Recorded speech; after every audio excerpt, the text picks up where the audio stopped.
د لوګر په مرکز پل عالم کې نخاس چې د مختلفو حیواناتو پیدا کېدو سره د مالونو خرڅلاو په برخه کې د لوی اختر په شپه ورځو کې ځانګړی نوم لري چې د څارویو اخیستونکي او خرڅونکي د مرکز په ګډون ولسوالیو او نږدې ولایتو څخه ورته راځي. اخیستونکي د ابراهیم خلیل الله د سنت عملي کولو په موخه په مناسبه بیه څاروي ترلاسه کوي چې د څارویو پلورونکي د بازارونو ښه کېدو خبره کوي. شکر ده الحمدلله ښه ده ګزاره کې نسبتا نور کلو ته څه کلې ښه ده.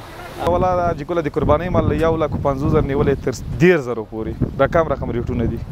تونه خو هر مال ځان ته فرق لري. مثال دی دا یو چې د 15,000 دا 15,000 15,000 هر یو ځان ته فرق لري. له بل پلوه بیا د څارویو اخیستونکي د لوی اختر په شپو ورځو کې د قیمتونو ټیټوالي سره خوښ دي او زیاتوي چې د تیرو کلونو په پرتله روان کال کې نرخونه ښه دي. زما په نظر باندې ټولو خلکو دې ته توجه کړې زراعت او مالداري ته.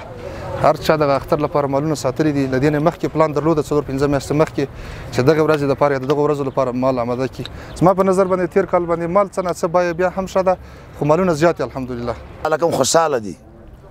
لکه پروس کال قیمتونه لږ جګ وو خو مالونه هم چاغ دي. سږ کال مالونه لږ کمزوري دي خو قیمتونه یې مغمره کمزوري دي.